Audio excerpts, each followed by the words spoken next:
Your job does not define your worth. It's March 2019, and I'm sitting uncomfortably on my chair, moving my hips right and left, not really sure how to sit.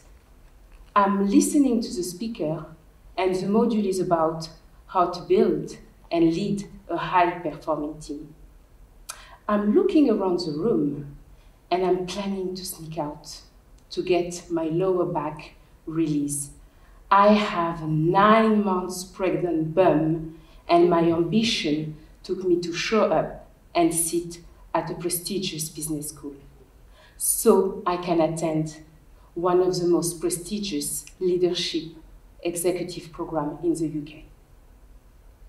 There are 30 of us, future leaders, handpicked by the board of one of the major construction players.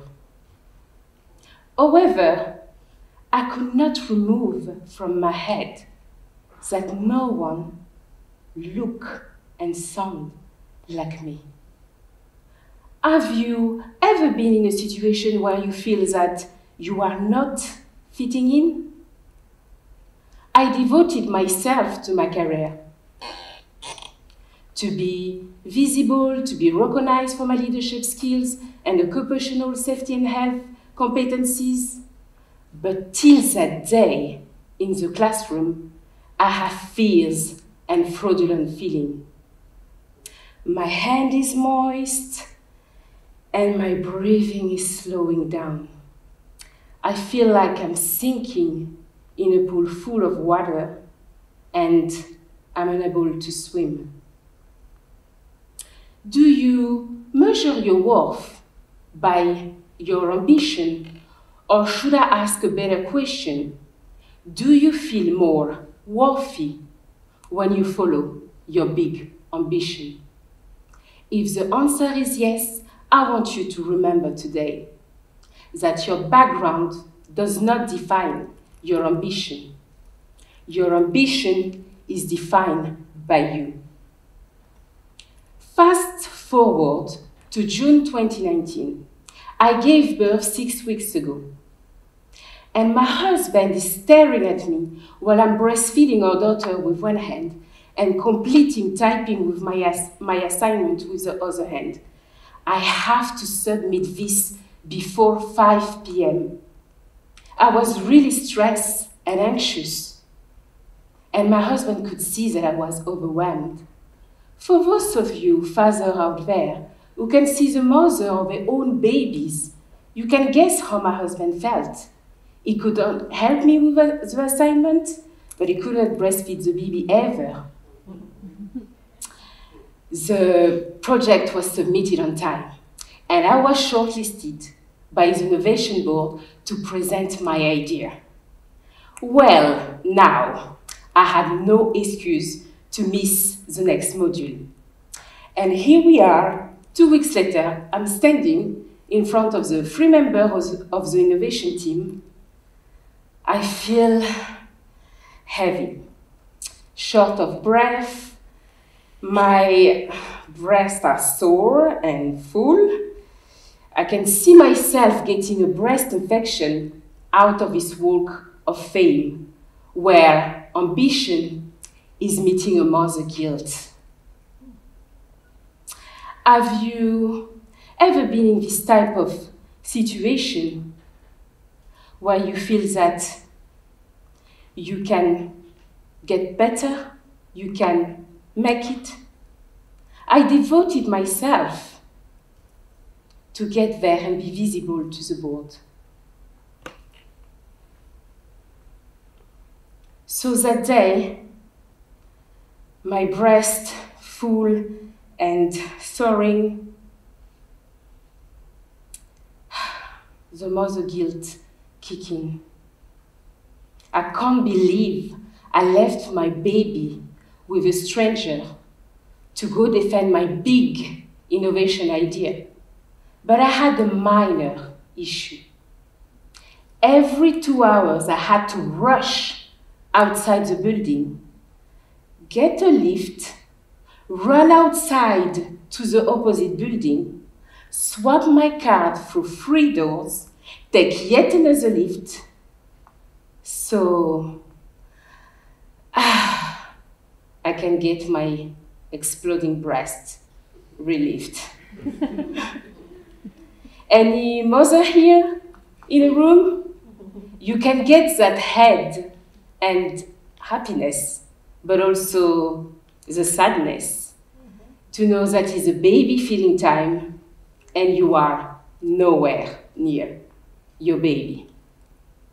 For those of you parents of newborn babies, I want you to remember today that your parental status does not define your ambition.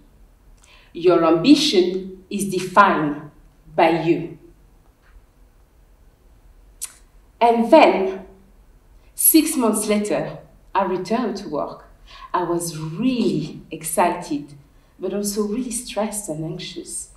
Have you ever been in a situation where your gut is telling you something is wrong and something bad happens the next day?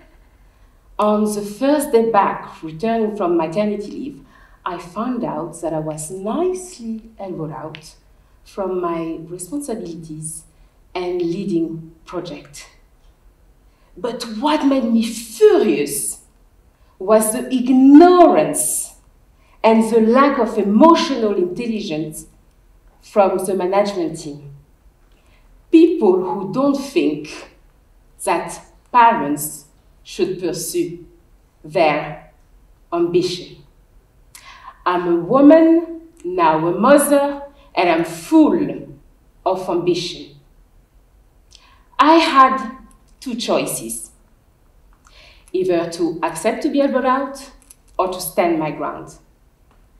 And I choose to stand up and speak out. What would you do if you were in my shoes? I resigned, and in 1 day, I lost everything I was working for so hard. I lost my job, I lost myself, I lost my identity. If you have ever resigned from the job you loved, I want you to remember today that your workplace culture does not define your ambition. Your ambition is defined by you.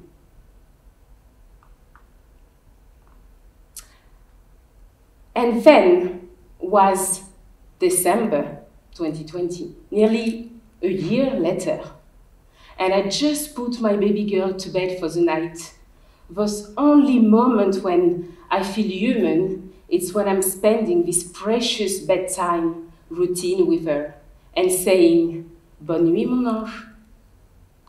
I still feel betrayed by my former employer, and I never really get over this workplace trauma.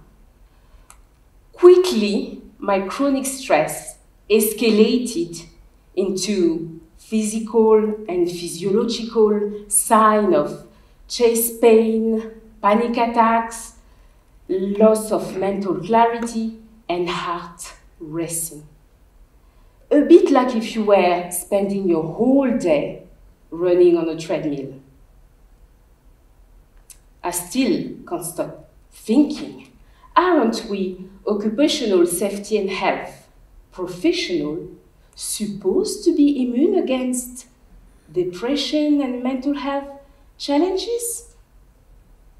I lost myself, I lost my worth, and I lost all the control over my sense of direction. That evening, my husband Cash shook me to the core. "Jessy, I want you to hear me. What is happening to my wife? You are the serial goal achiever I married. It is you who got chartered by the Global Occupational Safety and Health Institution while planning a wedding. You who started a PhD while working full-time, so the world can hear your voice. It is you awarded Outstanding Health and Safety Professional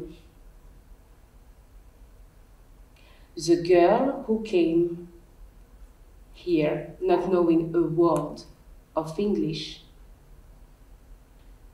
came and claimed all the ambition out there and got at the top of the corporate ladder. We only have ourselves right now. I need you. We only have ourselves right now. You see, we were stuck at home. And I don't even remember how many COVID-19 lockdowns we had so far. My parents and friends are far away. My husband is right. I had to take ownership and build myself piece by piece.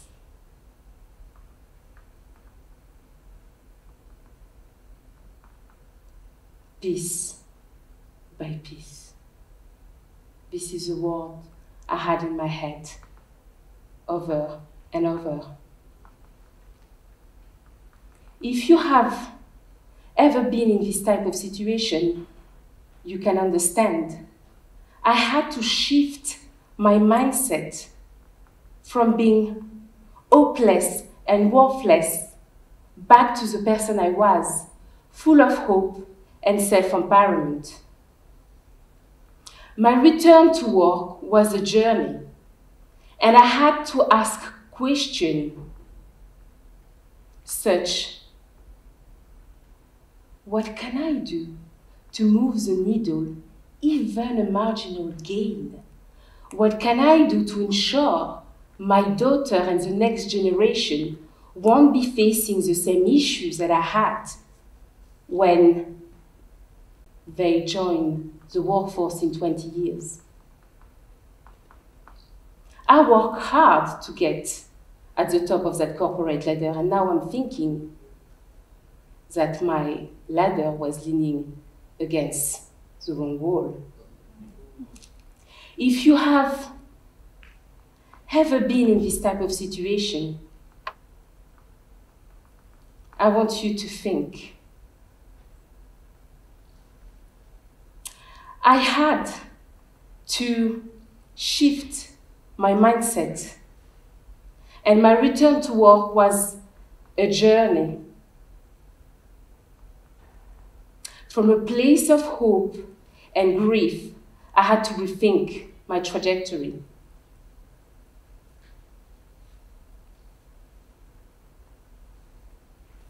I had to rethink my trajectory. So I started speaking at events and webinars and resumed my PhD studies and started using my voice. And from the same place of hope and grief, I know that I had to change my trajectory. Organizations want employees to speak up, but they're not ready to listen. Organizations want employees to challenge unlawful behavior, but they're still not ready to listen. We need more women that speak up and more men, allies and leaders that walk the talk. My challenge for you today is to stop validating your setback as a negative experience, but see them as enablers to change your mindset. You have everything within you to be the change you want to see within your industry. Your job does not define your worth. Your background, parental status, and workplace culture does not define your worth. It is your mindset and passion for life that define your worth. Our ambition is defined by us. Thank you.